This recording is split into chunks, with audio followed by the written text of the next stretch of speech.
Welcome to part four, foundational nutrition part four. This is insulin insensitivity and type 2 diabetes. And I want to stress this is not type 1 diabetes. Type 1 diabetics need insulin. Type 2 diabetics usually are making plenty of insulin, but the receptors stopped listening to it. So they're insensitive to insulin and it gives them many of the same symptoms that a type 1 diabetic has. The average American eats 200 pounds of sugar a year, and we got a lot of diabetes, and a lot of times they don't know they have it. And this is an important set of slides because insulin insensitivity is linked to a lot of other health problems.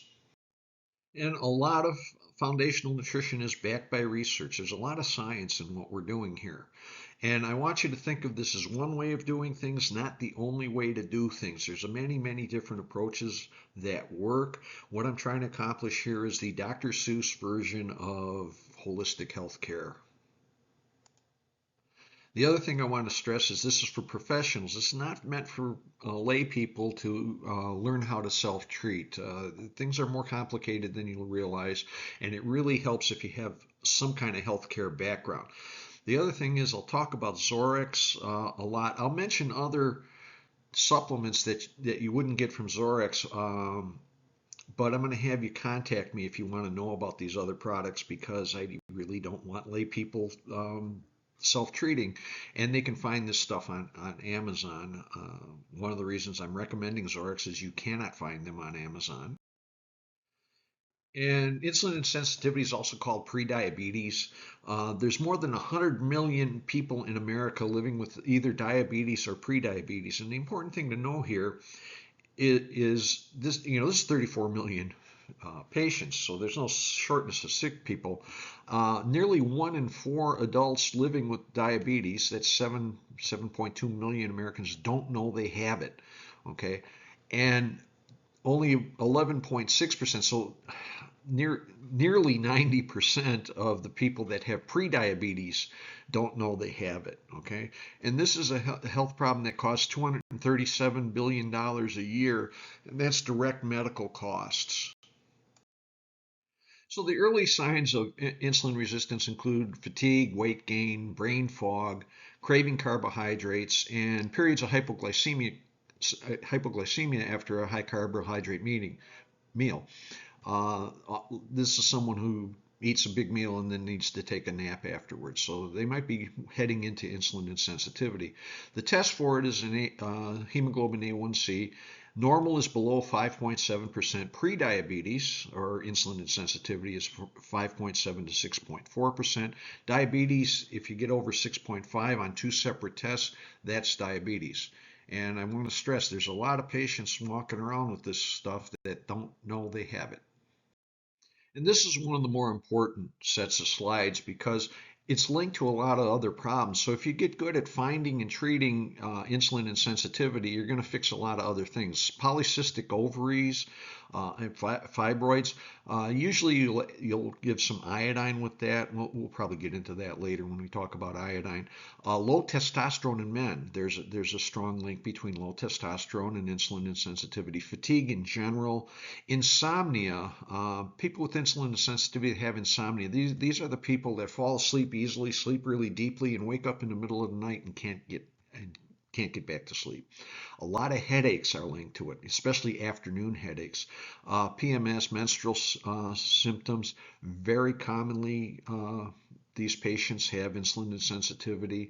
The inability to lose weight. Okay, insulin puts weight on. Okay, pain and inflammation. Insulin and fat cells are inflammatory, so your inflammation goes up. And of course, type 2 diabetes. Okay, a lot of your high cholesterol patients, and there's a pattern there. We'll get into that. And about half of your patients with high blood pressure have insulin insensitivity. Dysbiosis, in other words, the wrong kind of bugs growing in the gut. Fatty liver and biliary stasis. Biliary stasis can eventually lead to gallstones. And then a whole host of vitamin deficiencies because people got that way by eating a lot of junk food. So we'll start by talking about high cholesterol and metabolic syndrome. If the patient has high cholesterol and high LDL, quote unquote bad cholesterol, and low HDL, quote unquote good cholesterol, and high triglycerides, and very often their blood pressure is high. So a lot of times you got a patient with high cholesterol, they're taking a cholesterol med, and really the problem is all about carbohydrates. So you can maybe help them wean from this by bringing their cholesterol down naturally, which is a really good thing. When I say high triglycerides, triglycerides shouldn't be much higher than half the total cholesterol. So they might be within the normal range, but if it's much more than the total half of the total cholesterol, this might be metabolic syndrome. It's also been called syndrome X in the past. And I want to talk a little bit about drugs and their side effects. If the patient's not going to listen to you, then they're going to have to bring their blood sugar down with the drug. But it's good to know the side effects, and it also might help you to persuade them to do more with lifestyle. The big one, metformin, glucophage, the most common one used, depletes B12. So if they are taking this drug, make sure they get enough B12. Once again, the RDA B12 is 400 micrograms. Taking it orally doesn't usually help unless you give a large dose, 5-6 milligrams of B12. And then you want to monitor it. And a good way to tell if a patient's needing B12 just on a screen is if you look at a CBC and notice that the MCV, the size of the red blood cells, is much over 90. Okay, the cells are getting big. Like if they get over 100, they call it pernicious anemia, and say, oh, you're B12 deficient. But if it's 99, or like that's normal, but they're still having a problem. And Harry Eidner studied blood chemistries intensely and found that if it's over 90, you want to start suspecting a problem with B12. Also, B12 is the serum B12 test is not a great one. The test for B12 is best is methylmalonic acid. And most of these things have some kind of a GI component, the alpha glucosidase inhibitors. Um, you really don't want to give it to somebody with IBS or Crohn's disease or with kidney disease, but also a lot of intestinal stuff, even with the metformin. The glucagon-like peptide 1 receptor agonist. The famous one here is Ozempic. Everyone's taking that to lose weight. A couple of problems with that. You lose muscle mass, you lose muscle tone when you take this stuff. You also, if you stop taking it, you're going to gain your weight back. And it's controversial, but they may increase, they increase the risk of pancreatitis. And they used to say more pancreatic cancer and more thyroid cancer for it. If you Google it now, you'll see that no, that doesn't cause cancer, and that's mainly because there was one meta-analysis, which is they look at a bunch of studies where the stuff was used, and they said, oh yeah, we didn't find any cancer there. I'm always suspicious of some drug studies that say, oh, the stuff is wonderful because of the financial influence the drug companies have over over the journals. And this is one that I love, the SGLT inhibitors, okay? Um, this is like Farxiga and Jardiance. You maybe heard a lot. You see the commercials with them dancing around. And you can have acute kidney injury, urinary tract infection. And the one I love is Fournier's gangrene. Okay, Fournier's gangrene is basically a flesh-eating bacteria in your crotch, in the perineum. Okay, and basically your crotch rots off and you die. I'm sure people that give the drug out and the manufacturers say, well, it doesn't happen much, but oh, if you're the guy that happens to, what a horrible way to go. And the thing with all these drugs is we have all these new ones, and oddly enough, the old drug, the metformin, is probably the least offensive of them all. Of course, the patent has expired on that, so they're probably one of the reasons we're getting so many new drugs. Now, your patients can take a drug to limit how much sugar they get out of their diet, or here's an idea: why don't we stop have them stop eating sugar and stop eating refined carbohydrates. Lifestyle is more effective than drugs in preventing diabetes and a valuable therapy for treating it. So let's talk to our patients about that. The American Diabetes Association doesn't recommend a specific diet. They'll mention many of them, the Mediterranean diet, the ketogenic diet, and so on. One of the most useful things to do is to look at the glycemic load, and that's different from the glycemic index. The glycemic index is how fast the blood sugar will raise. The glycemic load is whether that increase in blood sugar will be sustained. And what this means is that fruit usually has a very high glycemic index, but not a high glycemic load. Um, the glycemic index of a watermelon is 72, which is very high, but the glycemic load is only 8. And that's because the carbohydrate content of the watermelon is very small. Similarly, the glycemic load of a potato is around 18, and glycemic index is 72.3. Okay, so a potato is going to give you much more of a blood sugar problem than a piece of fruit.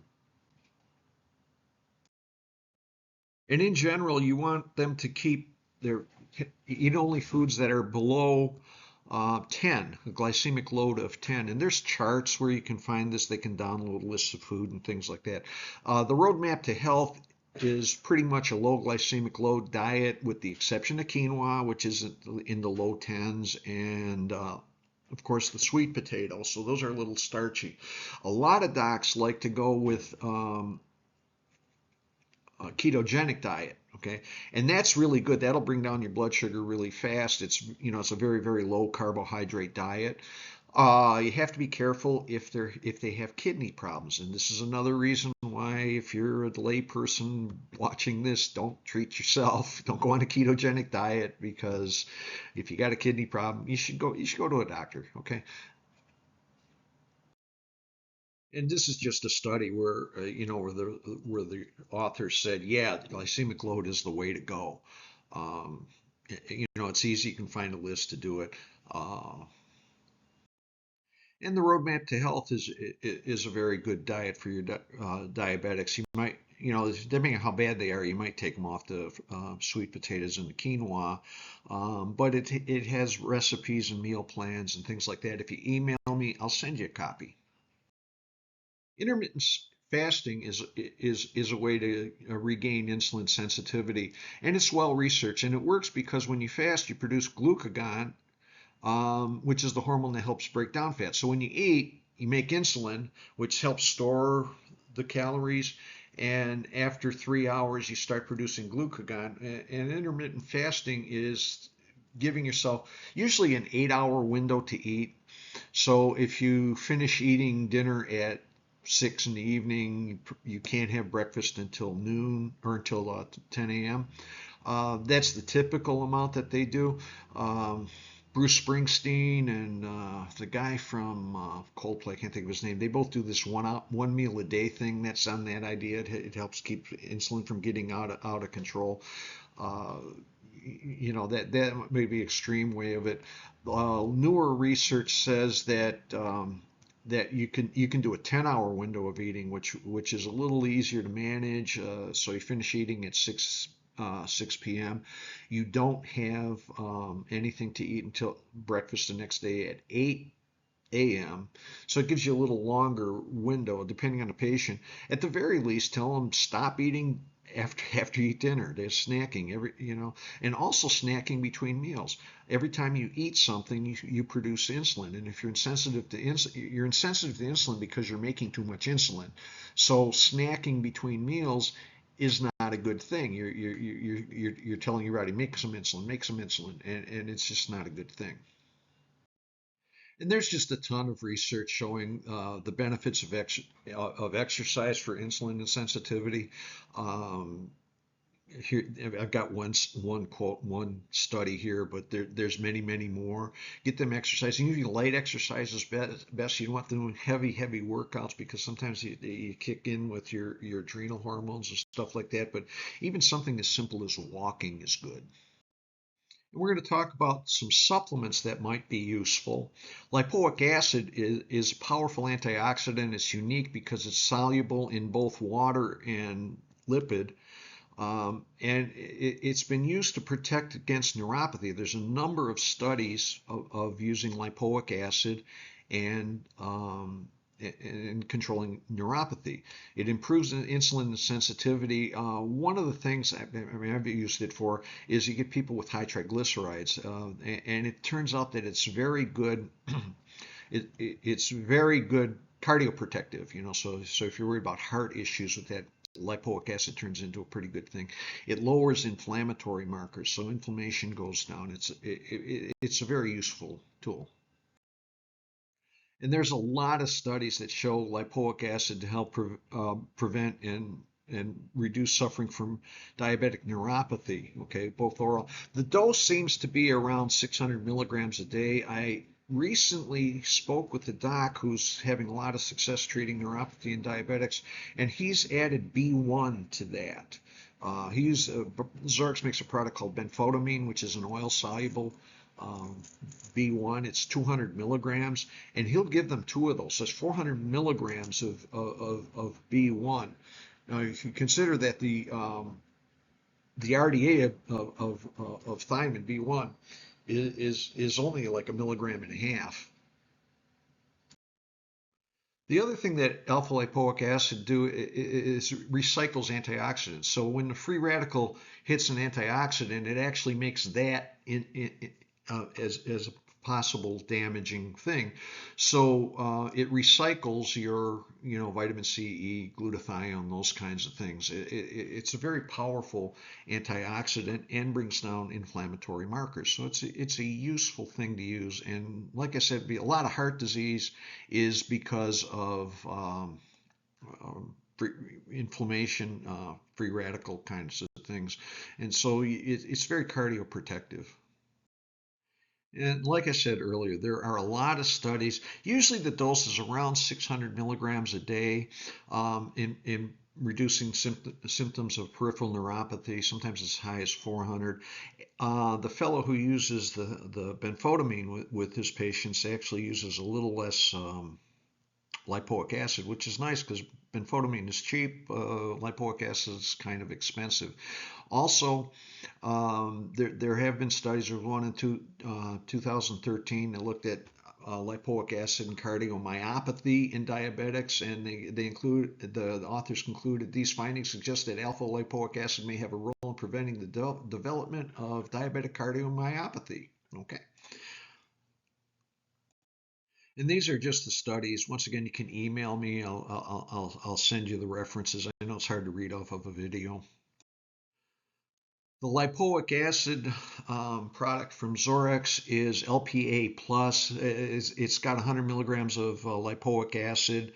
So for your neuropathy patients, you'd give two of them 3 times a day. It's also got a little vitamin C and some other antioxidant support.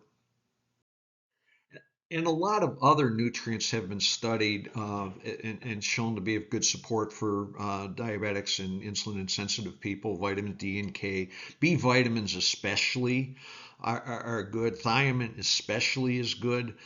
Chromium, molybdenum, vanadium, and especially magnesium have all been shown. The reason I'm going over this is not like you want to take each of these nutrients, but most vitamin companies have some sort of glucose multiple. It's a multiple vitamin designed to help with insulin insensitivity. So they combine these things.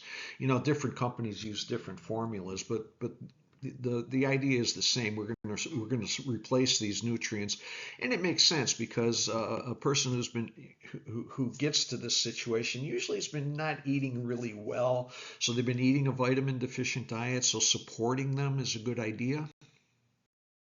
Once again, these are the studies, and I can get you the references. I also have a patient education report that has basically most of what we're talking about here. I'm happy to send it. Just email me. I'll get you a copy. I can even put your practice information on there. So the Zorex multiple for people with blood sugar issues is called CGF, complete glucose formula. And you'd give two to three times a day, depending on how bad they are. It's also a pretty good multiple in general. Probably one of the most important supplements for someone with insulin sensitivity or type 2 diabetes to be taking is magnesium.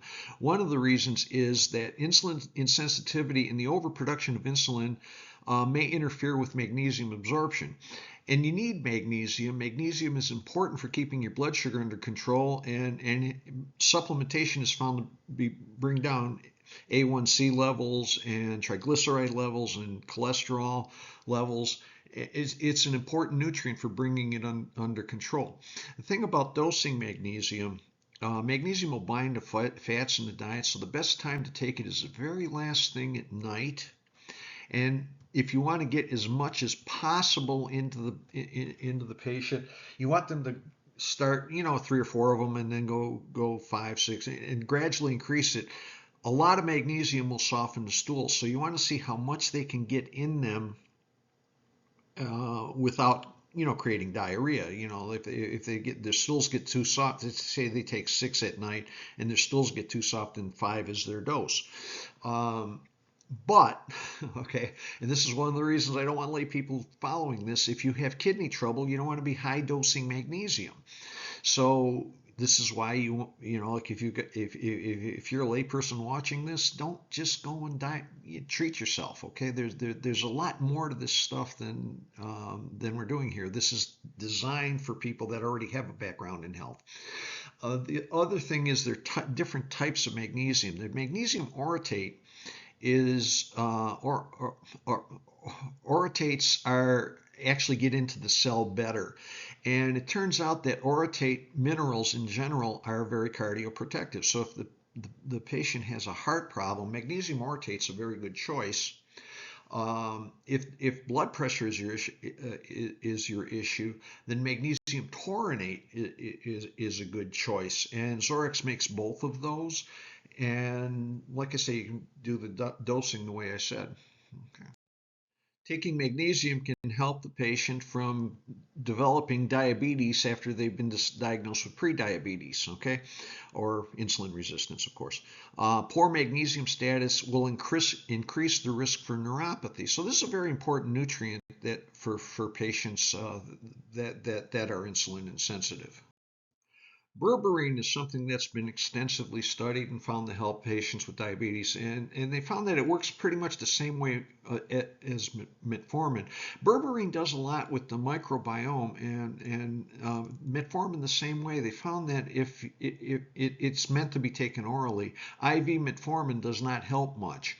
And a lot of the theories about the effectiveness of berberine has to do with affecting microbiome.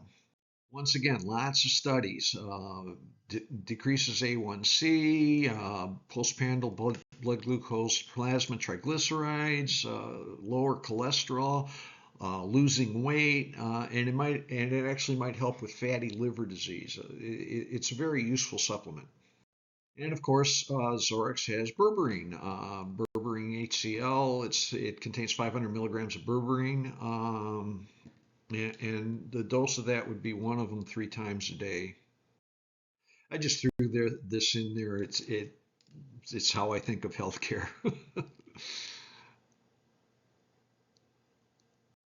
This is just more nutrients. Vitamin A has been shown to help with diabetes. It's found in CGF. Getting the right kind of fat in your diet is very important, and dosing with omega-3 fatty acids is useful. And there's a lot of studies for fish oil and omega-3 fatty acids. The thing I have a love-hate relationship with fish oil. There's an area of plastic the size of Texas floating around in the Pacific Ocean. And you may have read a little bit about microplastics. 77% of us have plastic in our body because it doesn't go away. And so I tend to like flax oil better.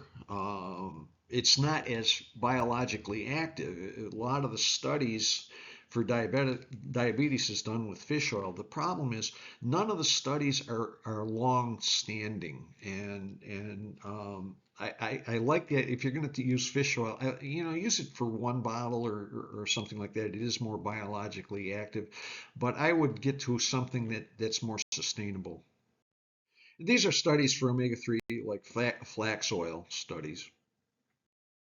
In um, fish oil proponents will say, oh, the average American gets 30 times more omega-6 fatty acids than they do omega-3.